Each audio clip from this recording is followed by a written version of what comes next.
Alyssa, welcome to the platform. How you doing? I'm good. Thanks for having me on this evening. No, thanks for being here. Yes, in person. It's in person. Shh. I'm not gonna tell anybody you thought this was, Okay, thank you for over keeping Zoom. my secrets for me. But no, how's life been? Life has been good. That's good.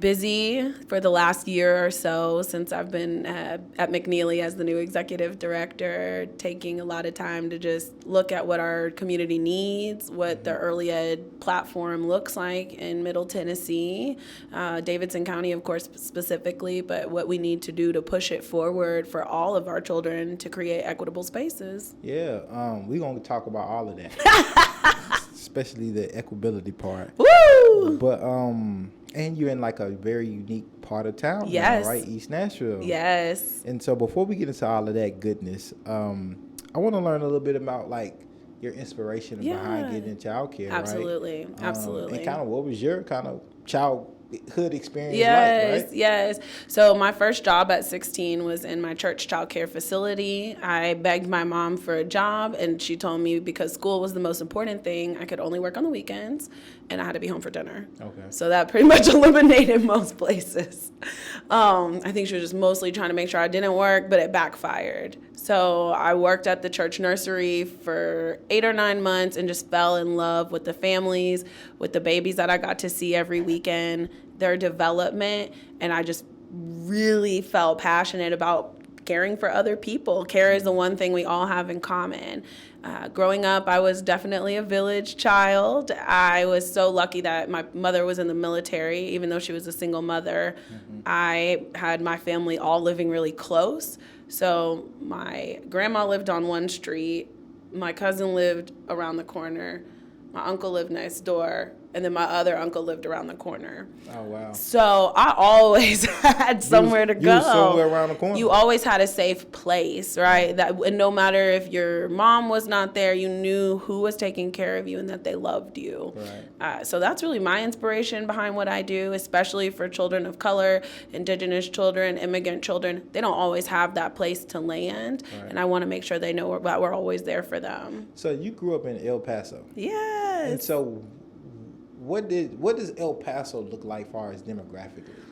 Mostly Hispanic. Okay. A lot of Hispanic families, but it's also a military town. Okay. So there's a plethora of Black people, Asian people, a lot of mixed race people. And that, I think, is a different dynamic versus Nashville, where it is heavily segregated as a city between Black, white, and that's pretty much it. And Right. Not similar to how I grew up at all. Right. And so being a Black woman and growing up in like this, kind of utopia of diversity, right? Yes.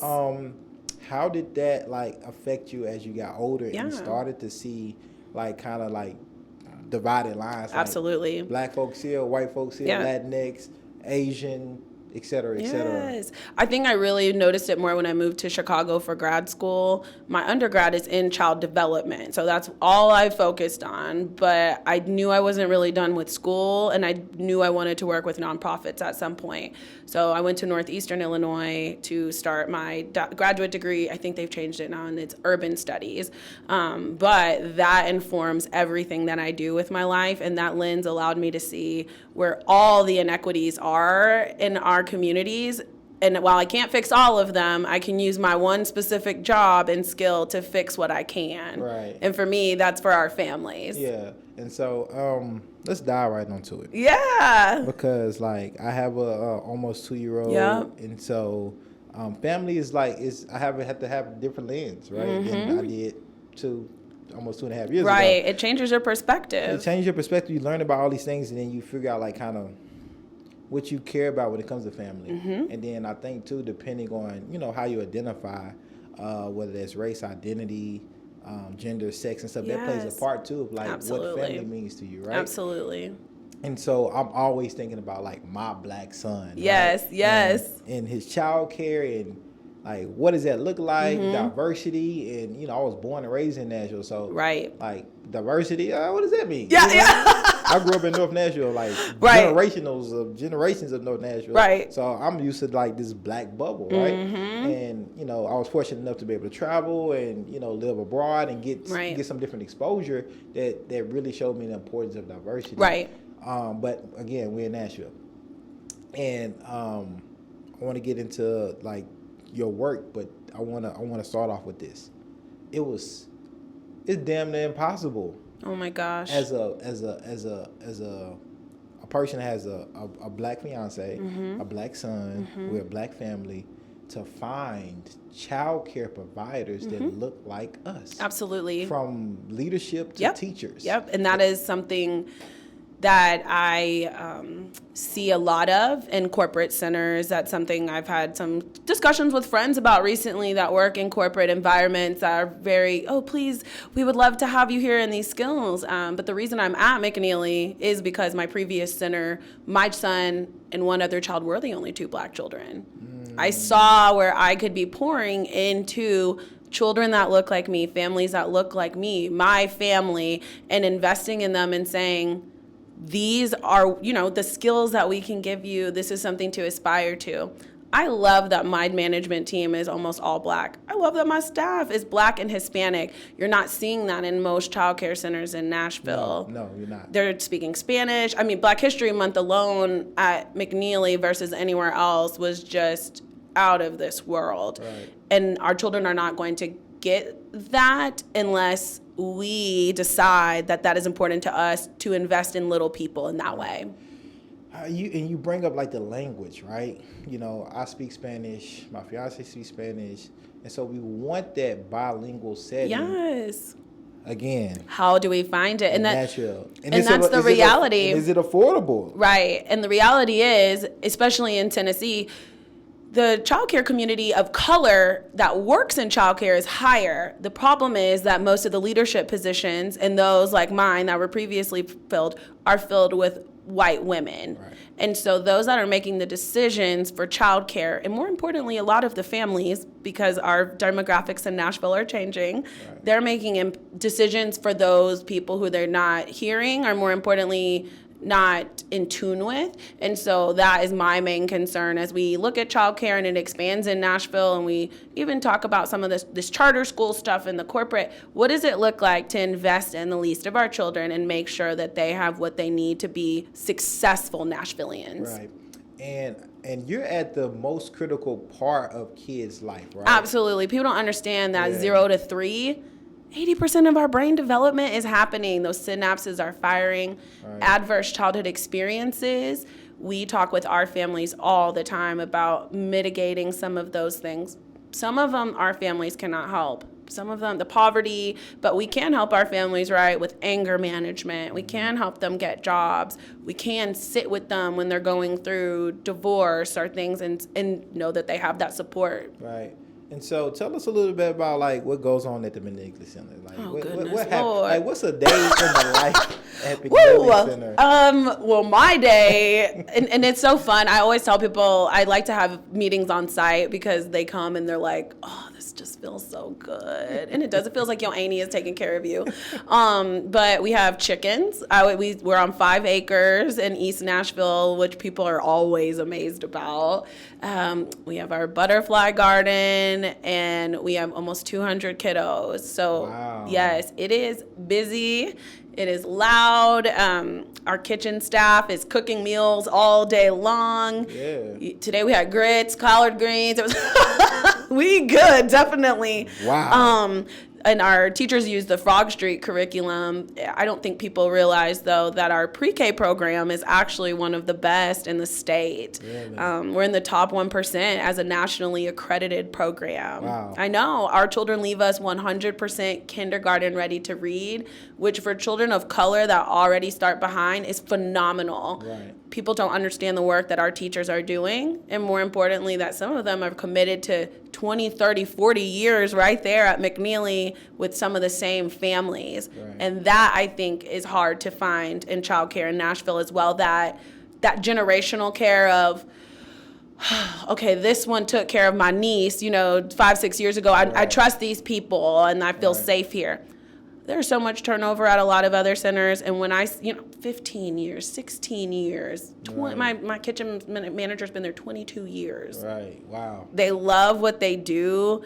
They're passionate about it, and they want us to stay, where we are and for our families, more importantly, even as East Nashville changes around us. Yeah, I want to talk a little bit about that because East Nashville is not the same East Nashville that I know growing up, even though I grew up on the other side. Even from 8 or 9 years ago, it's not the same East Nashville. Exactly. So, does the demographic of the kids that you have, is it looking like new East Nashville, or is it looking like, or are those parents not, are they sending their kids somewhere else? Yeah, and so it's interesting because we're in McFerrin Park, right? So we're right across from River Chase, right? Which is coming down, right? So that's a lot of affordable housing right there, right there by where the projects. Yes, Great Street. I'm familiar. And so that will impact us. But our family demographics haven't changed that much because we're on a sliding scale fee, and very few centers now take DHS certificates, which allows our families to pay $15, $20, $30 a week. Right. Whereas at a lot of the corporate centers, they're more focused on income, and so they're not taking those, and that's a detriment to our families. Right. So no, our demographic has not changed much. If anything, we are seeing more people on our certificate because of the pandemic, more families needing assistance, more families of color needing us in a myriad of ways. Now, we talked a little bit about this early off camera, but I am paying. Oh my gosh, I know. I'm in the 200s. Oh, I don't doubt it. Yes, absolutely. I'm in the 200s a week. So when people say I'm broke, I'm broke. All right. Yes. It's all going to daycare. Yeah. And so, why aren't there many other programs or centers like McNeely in Nashville that subsidizes or have programs to where people, can send their son or daughter to a high quality facility where they know they're going to be treated where it's going to be great people, and then they can get all the everything that they deserve. Everything that they deserve, no matter how much families pay. What do I need to do as a parent to advocate for that, or how do we start that conversation? The biggest thing is that our legislators have to understand that childcare is a public good. 64% of moms that have a child under 1 are in the workforce. Yeah. We cannot fix our economic issues if people are afraid of what they're going to do if they have a child and who will care for their child. Right.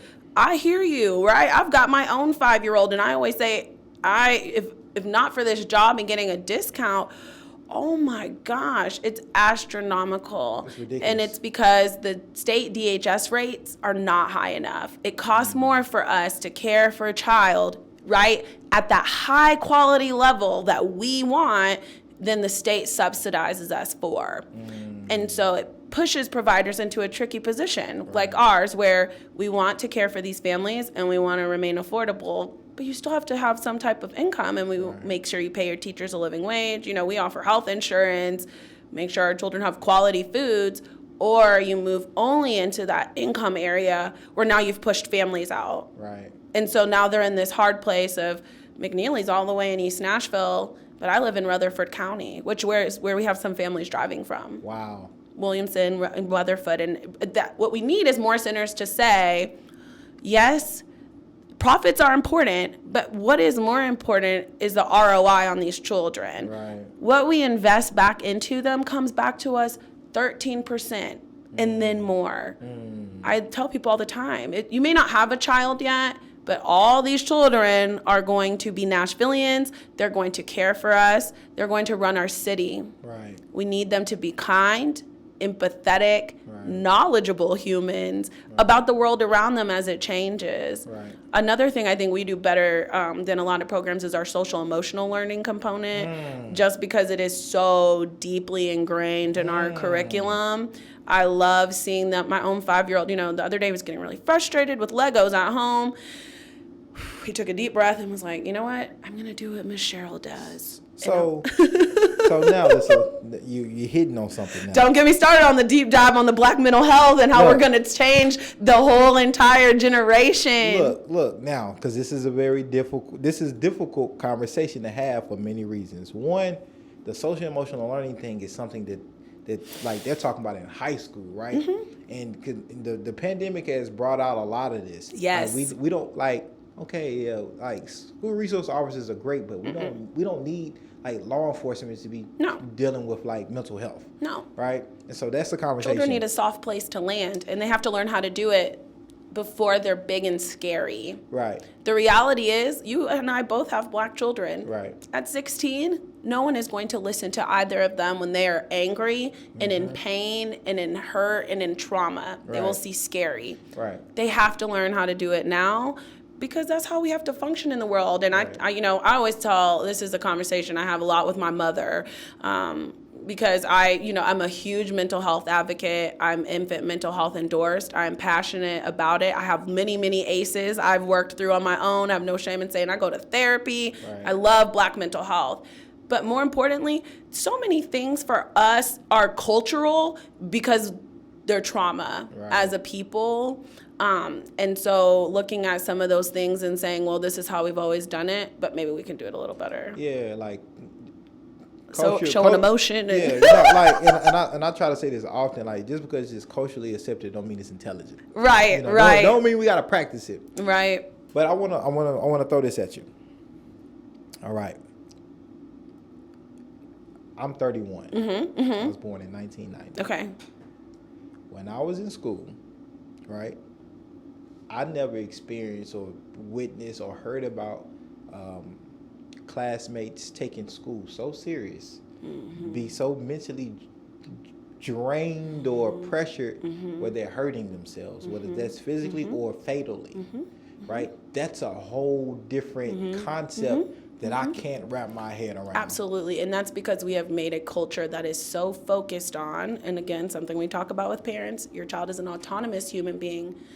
We put too much pressure on children to be the best at everything, and instead of wondering if they're actually okay inside and functioning well and a good human, right? I always say, I don't care if your child can speak 6 languages. If they cannot handle themselves emotionally, they are a child. You are 12. And I wonder what that gap is, right, Alyssa? Because I'm not saying that, like, when I was in school and school age and my peers and stuff, like we had we cared and we had pressure and we had expectations, but it seems like mentally, on the surface, it's like, oh, we were stronger mentally because we wasn't breaking down and harming others or harming ourselves due to things. And we also didn't have as much internet. You know what I mean? So the social, I look at some of my friends that have teenagers and just the things that we were all teenagers, right? I'll be 31 this year. So, I know what it's like to be 14, 15, 16. Right. The things that they can just have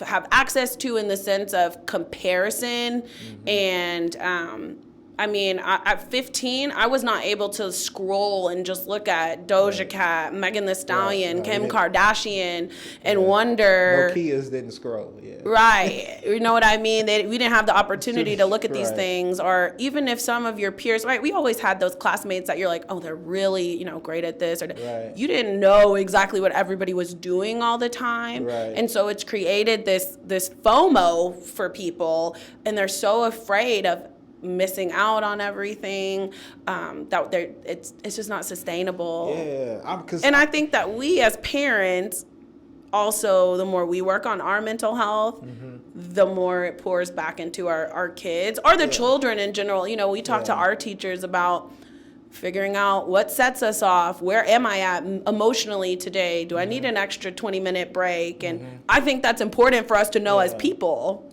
Yeah, because that's just a real conversation that I've been having just like with friends and peers, because it's like, man, like when we was growing up, we didn't understand the concept of bullying. Like we know to this today, extreme level. Right. Well, I don't know if it's more or less extreme, because There's no way to get away from it now. There's no way to get away from it now, but like, I know like everybody's been joked on extensively to the point like where, you know, like I'm ready to fight you, right? Mm-hmm. But nobody ever used like, or went home and said, I'm being bullied. It's like either we took it or we fought back with words that we know how to combat, or we fought and then we moved on, right? And so even like the concept of what bullying is just it's reframed. And yes. Like, man, that's bullying. God, you're like, I was a bully sometimes. I was a bully. I was a bully sometimes, and right. And so I think that's a big shift as a society. Like, yeah, it's a huge shift. Whoa, what we were doing was inappropriate. But I think also my husband and I have this conversation around the Me Too movement. There are things that many people were not doing wrong, but they were like, I see now when I said that how.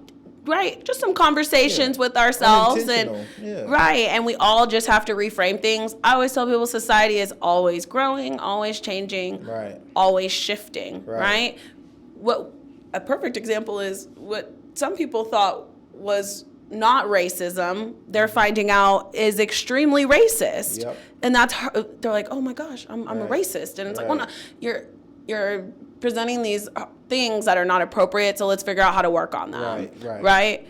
Okay, maybe these are kind of bullying behaviors in a sense of our society. Right. What do I need to do to reframe myself to interact with the world in a better way? And culture plays a huge part. And that's the other thing. And culturally, we talk about this at McNeely too. There's some ways that we as a people interact and joke with each other. You know, one of my best friends from at work is a white woman, but she's like, oh, the way we joke here, she's in a theater group, she's like, we don't joke, I can't joke with that like that with them. You know, it's just different. It really is. And some things that we do are definitely not necessarily bullying, but they're tough and harsh, and we don't realize it because we're like, oh yeah, we all did that, or everybody's granny did that, or you know, the concept of even just spanking for some people, they're like, oh that really did hurt, you know, that really hurt you, or so,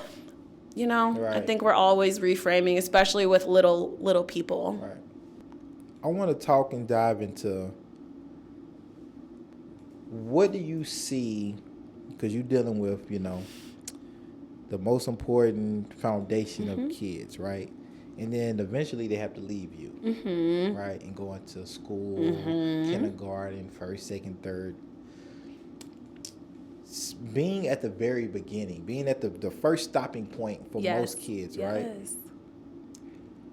Where do you see, because it transitions, you know, they leave you in some schools, you know, do a really good job in keeping that like enhancement of learning going. Absolutely. And then sometimes like it just third grade. You know, third grade. That's a big one. It's a big one. It just it keeps going down and down, and once it gets there, it's hard to come back from. It's hard to come back from. And what we need is teachers that are invested truly in diversity, equity, inclusion training for themselves, for anybody that works with them, and they have to bring the families along. That's the one disconnect I continually hear between preschool and elementary school, is that there are not as many moments for that everyday connection. And you can't do a lot, and you can't get your parents on board with doing what you need them to do if they don't have that rapport and that trust with you. You know, we have difficult conversations with some of our families about behavior and intervention services, but you cannot do that and support the children if you don't have the familial relationship. And again, when you are working with a lot of biases, you're not taking those into account, right? There's many times when I have worked in the public school system where a teacher will say, well, that mom's always working, or of course she's not going to come back, you know, and it's a black mother or Hispanic mother, or it's a stereotype, and so you're automatically dismissing this child. What we need is advocates in the schools to say, this is what these children need. We also have to look at what we're teaching them. I was lucky that my family is just very academic, and so whatever was going on at school, my grandparents and my parents were like, well, let's talk about some other stuff. our parents don't always have time to do that. Right. So we have to make sure that what we're presenting to our children is relevant and interesting. My God, Right. did you love reading Great Expectations? No, Right. because it was about old, boring old white people that were dead. Right. Why don't we update our curriculum and say what is important, what is relevant? Why aren't we reading Desmond Tutu? Right. Why don't we read something relevant to these children and Right. what pertains to their lives? What is the biggest impact that you've seen McNeely Center have on the families? Because I'm pretty sure you got some great stories. Yes, yes. And probably hey, I wish I could send my child back. Oh yes. We did have a family leave last year. They had 6 kiddos that have all come through McNeely, and the dad was just crying on graduation, saying, "You don't know what this means to us, how this got us through so much." We have a mom right now who's at basic training. So we're taking care of her childcare bill while she's gone so she can become, a better parent and work on herself. And that's what we do. I try to tell people, yes, we're a preschool, but what we're doing is ensuring our families have the wraparound services and a strong support system to pursue their dreams, their familial dreams, right? True things. I want to get a raise. I want to get a job. I want to get my license. Right. We want to be there for you. We have dinners that we give out on Thursday nights now through one of our partnerships. Again, we live in a food desert. Right. Our families don't always have access to healthily cooked food. Nutritional food. Right. We have to fill those gaps. And while it's unfortunate we have to fill them as a nonprofit, we do a good job of it, but we need more people that understand the mission of McNeely and what childcare can do for our economy and our community. Right. And so what is that mission? Yes. Like, what is that mission? So of the McNeely? mission is to provide that high quality, affordable care for children. Okay. More importantly, I love that we've been there since 1916. They were founded during... It's like 100 and... 5 years. Mm-hmm. During the World War I, they realized, okay, these men are going off to war. Right. Who's going to watch these children when the women are in the factories? And so that's how they started the McNeely Day Home, and we've been on that property since then. Wow. And so I love that for 105 years, we've kept that mission. People could pick their child up, and they'd get milk at the end of the day. I see what we mean to our families. Good conversations. They love that someone cares. And one other thing I've heard recently is thank you for seeing us. Because again, our leadership has to understand our plight and see us for them to make the changes that we really need. You know what I wish I would have been kind of more aware of? Or I wish I just knew there was information about before having a child. Mm-hmm. I wish I would have kind of knew more about child care. Yes, that's one thing we always say. People because I've been in child care, again, that's all I've ever done. And so people get pregnant and they're like, okay, we need child care.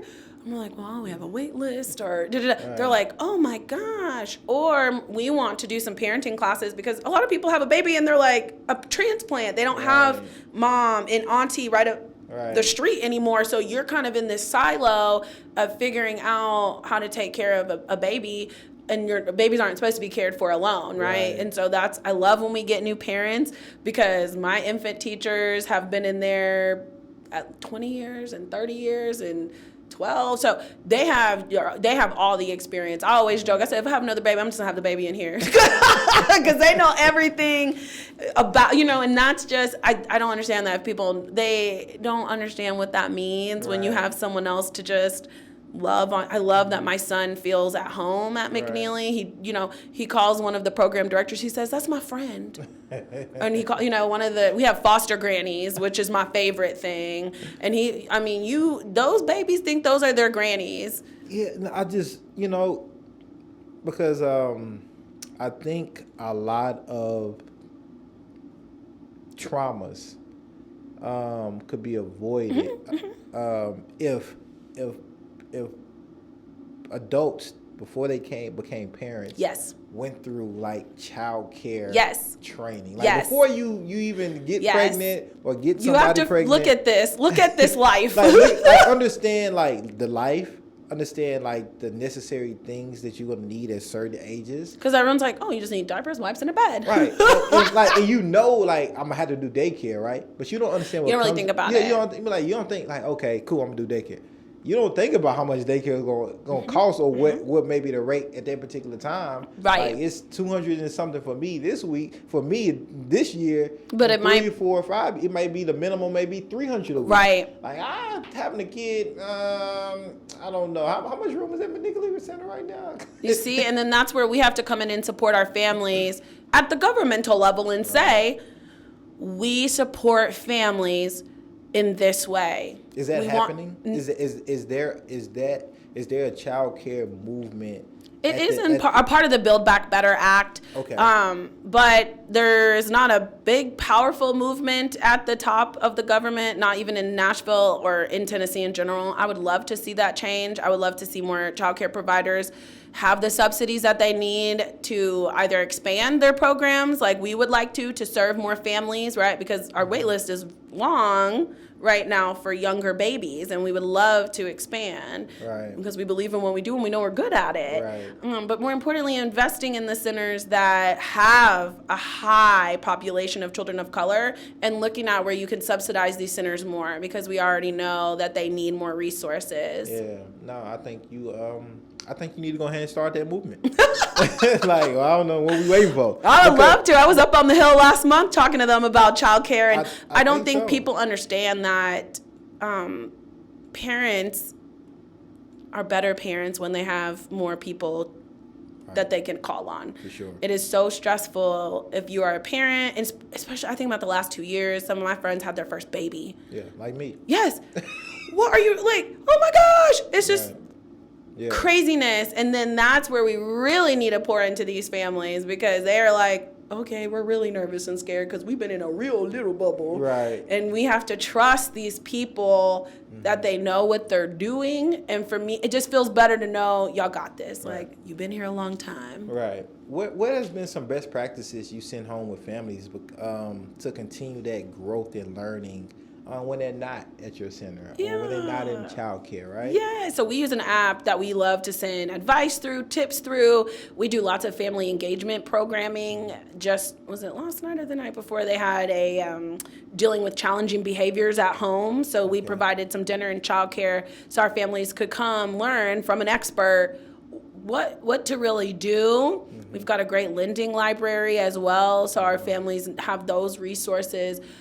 I think it's just a matter of building the rapport, though. That's all that it takes. And we want to keep our families, right? I love when people are like, we're pregnant, we're coming again and again. I love it. We want to see our families the whole way through, because 5 years is a long time. Right. People don't realize that when they have their baby and they're picking childcare centers. I try to remind them, you want somewhere you're going to be for the majority of the time. Well, what has happened through my research, through my literally touring, is that specifically if you're like a black person or a person of color, right? There's a lack of representation. Yes. Right? Then it's the cost, but then there's the waiting list. And so you have those three things combined. It's like, okay, option 1 is not available because it's too expensive. Option 2 is not available because it's a waiting list, and my third option is available, and they need to know something by tomorrow. Yes, and I don't know. And I don't know, but like I need my child to be in daycare like yesterday. Because I need to go to work. Because I need to go to work. And so more employers, I have said this over and over, they need to call us. We would love to set some corporate side, like spots aside, so people can know. And that's a big thing, is sometimes people have to miss work because they don't have childcare. Yeah. So if you could know that your employees had somewhere to take their children, you're also not missing out on them coming to work. Right. And I think it's a matter of us just being able to have the conversations with corporations and businesses for them to understand what childcare really means, because it's, and at least especially in the United States, it's so looked down upon as a job, but I think it is the highest calling to say I care enough about children that are not mine and what they grow up to be. Yeah. What do you see like the future of childcare looking like? Because we just happen to be in a state to where on a legislative level, like what kids will be or will not be learning in school is being dictated by, partisans. And it's terrifying as an early ed provider to think about some of our children going into some of these schools after investing 5 years of a really holistic approach and them being thrown into that. And so I'm going to continue working with everybody I know in Metro and our school board members to fight for our children. I'm not going anywhere. That's what I always tell people. I'm not going anywhere. I'm in Nashville for the long haul. I am passionate about ensuring that those children have what they need. More importantly, because they don't talk, right? Right. I always say our children cannot articulate the crisis surrounding them. It's my job to articulate that for them. And so as you're talking, you mentioned school board. I don't know what district you live in. I'm in District 4. However, it sounds like that may be a place for you in the future. Oh, I would love that. I would absolutely love that. I love advocating for our children. And I think, school board is a place where that happens. Unfortunately, they don't have a school board for preschoolers. And we would love to slowly unionize. And I think that's the other issue is that, right, the teachers have bargaining power that our staff don't. Right. Because they're individual centers. And so if we could have bigger bargaining power as a collective, even at the centers and at the Davidson County level, it would make a huge impact for us to say, this is what we need to not even just remain level, but to pour appropriately into these children to make sure that they have immersion, language immersion programs, to continue their social emotional learning, to pour into our staff so they're always giving them the best of the best. Right. And how is that relationship with other centers in Nashville? Is it cohesion? Is it collaboration? Sometimes is it like learning from one another? Or is it kind of like based on the relationships that you build? Like some people have their own way they want to do it, and hey, all right. Some people, and it's really different. So obviously the corporations, they kind of do their own thing. A lot of us that are smaller nonprofits, we're in a big email chain where we kind of just go back and forth and say, this is what I'm dealing with, or how would you deal with this, or I want to work with my board, or, budget, that type of stuff. And it's about those relationships that you build. But what I've seen in my first year as an executive director and not just the program director is there's not many people that look like me in my role. So the things that are concerning to me and my center are not always the same as other people's. And so, we just have to make sure we're connecting with those that are advocating for the same things as us. I don't see I want to hear you because you tour a lot. You've toured centers recently, and I've only been at my own center. That was so the center, the facility we wanted to send our son to. I ain't gonna say the name, but leadership was black. I think all of the teachers was black. I had a good long hour conversation because I care, like the learning gonna happen, right? But I care about the people. Yes. How are you going to treat them? Let me feel your energy, right? So it was great, right? And for some reason, the communication on trying to get him enrolled just fell through. Yeah. And so I was I was on it, hey, we trying to get him in next week. Can you send me the enrollment thing? And the leadership would email me back, but they wouldn't send me what I needed or get back to me 5 days later and say, are you still interested? Yes. Can you send me information? I need to enroll. And I never got it to this day. And so, it was so frustrating, especially because it was ideal. Yes, you're like, I want you. Yeah, right. And I was like, I'm trying to give you my money. And you just don't want it. So it was just unfortunate. But what I also noticed though is I didn't see many men. In general, white or black. Right.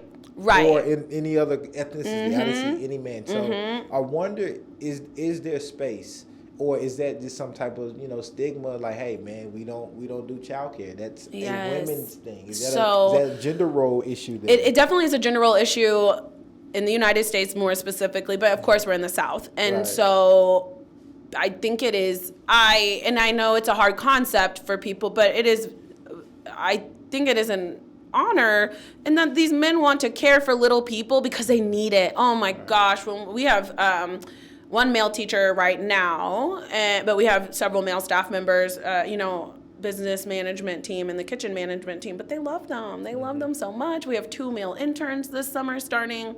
I think that children, the disservice that's done when they don't see men being gentle and kind and sweet is part of our problem as a society, and why men don't know how to care for their own children. We do like a baby doll circle time where the children like practice holding a baby and caring for a baby and just learning how to be gentle. And of course, there's always some parents that have feelings about their son or whoever holding a baby doll. But I'm like, well, if you ever have a baby or you want him to be a kind, empathetic person, let's talk about it. Let's talk about it, because this is where I am with this. Yes. I'm gonna let you know. So at the particular facility I was talking about, where I had that whole long hour conversation, and I think this is a lot of culture things. We all black in this space at the facility that I'm talking about. And one of the teachers said, hey, look, we have costumes. And, we let them wear whatever costumes we let them wear whatever costumes. You're right. So I don't know how you feel about if your son picks up a tutu or something like that, right? And I said, well... Right, that's where you have to feel how you really feel. I said, well, I would prefer my son not to be in that type of costume. And it was another teacher in the background that just, that man don't want his son, and it became like funny. But I think we all understood too culturally. Yes. Like I don't know, because I think black boys are being under attack in many ways in their masculinity. And so that's my position on it. If you want to pick up a pan and cook and a broom, is like things that we would necessarily see as like women, domestic living. And I always tell people, listen, the best thing my mother-in-law ever did was teach my husband how to do anything in the house, because it doesn't fall to me. We don't have those traditional gender roles, because he wasn't like, oh, moms only do ... Or even in childcare centers sometimes where I've worked before, they've been like, no, boys aren't allowed to play in the kitchen center. I'm like, well, that's not true. Right. So I'm not that far. I'm not that far. And I have, if you have a relationship and y'all have traditional gender roles, I have no problem with that either. I mean, so for me, that I was like, I don't know, because just my perspective of just blackness and black boys in the United States right now. Right. But this also leads me to a bigger this topic that I want to get somewhat into. Yeah. Is the LGBTQ plus community, right? Yes. And if I don't know if y'all have any people, any staff that identify as like trans or queer, or even talk about those things, because again, like at the grade school level in the state of Tennessee, these things are but also I know it's parent is this something I want to be taught or even talked about with my son or daughter? And our children are so little, we don't really have to worry about those things. We definitely really discourage them from just, I know like that's a boy thing or a girl thing, or boys only play with that, or girls. We're really trying to just encourage them to just be a person. And do things you like. If you want to go paint in the paint center, just go paint. It doesn't matter. We definitely, we talk about race a lot, and diversity and disabilities and how people look, because that is the most, and of course family makeup, because not every family looks the same. We're not really expressing or talking about gender with our children very much. We leave that to their families because they're so young. And I was thrown off when the teacher at the facility but we are also on team, we do tell our parents, we let them dress up and whatever. So what if a parent says, hey, Alyssa, I prefer my son or daughter to we'll try to discourage it. But I'll be honest and say my son's been in some pink pumps before, because they make noise. They're fun. They're loud, you know? See, that makes, and I don't know what this says about me, but that makes me very uncomfortable. But just because but he also runs around outside half naked with sticks and plays Star Wars, So, and I know it's my own, I guess, internal conditioning and what I've personally internally accepted to be like what I would want to project my son to be. And a lot of it is race. A lot of it is, I mean, we talk about this. Is race for me. Yes, and this, especially the social emotional stuff, right? Like, we as a people, I talk to my mom about this all the time. For hundreds of years, when you've had to be hard, that's who you are. Right. We've got to learn and unlearn some things as a culture, and it's hard to do it, and but I know that it's worth it because of the little people we work with. I look at them and I just see, people are like, oh, the world is so sad and depressing and but then I see them, or I see this empathy that they've developed that the 35-year-olds that I know don't even have. My son will tell me, whew, I'm feeling overwhelmed. I need to take a break. I don't even know grown people that will say that sometimes, I just, but I think us grown folks have to, like, just self-reflect and be honest, right? And when we get those, like, do you want your son or daughter in this? And just be like, and be honest and say, maybe I don't, but why, right? Yes, and right. What is this self-worth? What is that? Like? Yeah, what am I internalizing or avoiding? And is that wrong, right? Or is that wrong until, and from my perspective, I don't think it's wrong until your son or daughter tells you, like, and they can articulate, hey, like, I want to do this or be that or identify as this. Right. Now, if you push back against that, then that's a little different. Right. But until that time, I think it's okay for parents to and people have to make the decisions for their families, and that's what I always tell people regarding childcare. Right. Because our center might not be the best center for you, because we do talk about tricky topics, and we are a mostly Black center, and so if that is uncomfortable for you, it won't be a good fit. Right. And because we want it to be a good fit for our families. Right. We're not out to get anybody. We want you to stay with us. We want you to love us and feel like it is second home and a second safe or third safe place for you, because for some of our families, it is. They're living in transitional housing. We've had 2 fathers lost to gun violence this year. We've had a house fire. So our families, they need us. Right. We truly, it's not just even like pick up, drop off childcare. Right. It's, I need clothes, I need a meal, my light bill might get turned off. Right. Yeah, y'all are a resource. Yeah, y'all are a true resource. Yes, and that's why we need more people to invest in us, because we're really a community center, not just a child care center.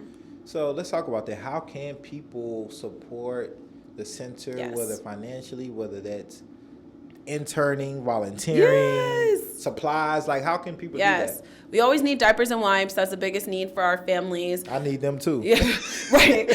So send those to Jerome. Diapers and wipes. Dollar Tree diapers, Dollar Tree wipes. Those are our biggest needs. We have a lot of young families and some single fathers. So extra men's clothes that are work appropriate are always helpful. Snack bags if people are so inclined, and we've been getting a lot of corporate interest in cleanup days. So like I said, we have almost 5 acres, so if you want to help us pick up sticks or clean out the chicken coop, help us in the butterfly garden, read to the kids. You should, I'm going to connect you to Jaffe Judah. Okay. With Recycle and Reinvest, and that whole thing is like eco-cleaning, sustainability, like, and understanding that, how clean your neighborhood is reflects how safe it is and all those things. So I got to connect y'all. Yes, absolutely. And we are obviously on a big road, so we get a lot of trash that we're picking up. Financially, donations are always appreciated. We're running out of deficit because of the last 2 years. We need to always make sure we're taking care of these little kids. Right. Yes. Do you feel that you all get the support, like, from community or from corporate grants, whatever, that other facilities that are on the same kind of scale as y'all? I think that we have not done a great job of pushing ourselves and the quality of what we offer out. Okay. And so it's up to us to express our needs. Okay. And the importance of them. And so as we've been able to get out there more, we're definitely seeing more interest from people who are like, oh, I didn't even know McNeely was here. Or I had somebody, he's like, I've lived 4 blocks away. I've never known about it. Wow. Right. Well, hopefully this. Yes. Which, again, since 1960, it's not a little building. We're big, we're there.